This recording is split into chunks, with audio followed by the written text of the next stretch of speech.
Well, hey, I want to talk to you today. So my current conversation surrounds security, and I want to talk about that. Then I want to get to your community outreach. So, quickly, does your practice have a security practice? So when you're serving clients, maybe you can give me the lowdown on how you're treating security. Yeah, we've had to be secure. Actually, have a focus on security since 1999 when we installed the dispatch systems for the ports of LA and Long Beach. Yeah. And after the attacks of September 11th, we had to be more secure and more cautious because the ports are a vulnerability in our security system. Absolutely, yeah, absolutely. And then we also do a lot of hospitality work, which involves a lot of PCI compliance. Yeah. And so I think one of the things we learned early on was security is just not technical, it's procedural.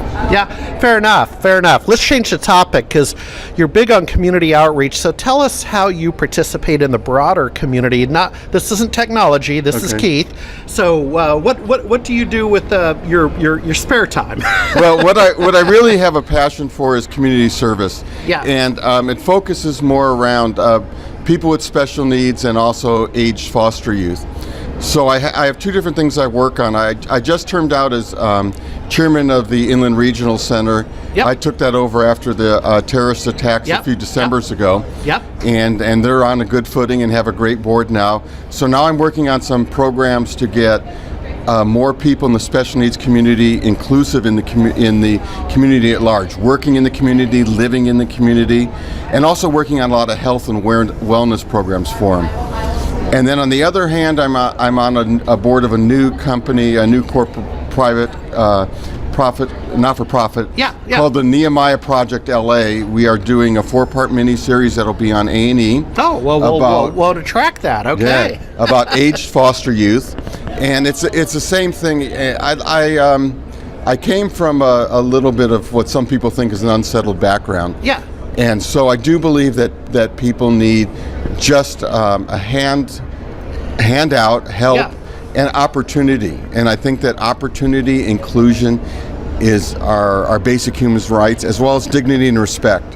So I'm really pushing for people in our special needs community to get the dignity and respect they deserve, and to be able to be inclusive in the community, and for people to realize the real value they have to our society. Yeah, and I'll link off to how people can find out more about you. And I just recently did a piece, and I'll put the link in the blog below, but basically about Send the Elevator Back Down, and the context was the recently completed Hour of Code week that you may be familiar with. Yes. That the yous and me's could go to a school or a community group and go through a hands-on lab and teach coding.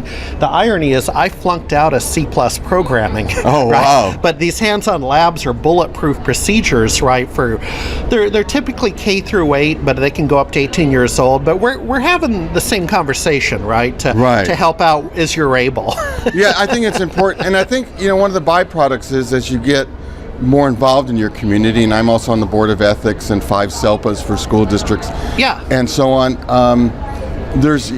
As you develop that tightness for the community and the relationship, that also opens other doors, which was a pleasant but unplanned consequence of what we do. Well, it's a nice way to put it, because I'll end on this, I always worry about people who get involved in community goodness to drive their business self-interest. Now, if that's an unexpected outcome, that's fine. Right. But it sounds like you went into it the right way, and then you've appropriately benefited from that. But wanted to do a feel-good holiday story, so happy holidays. Happy 2018. Holidays to you. All righty. Great, thank you.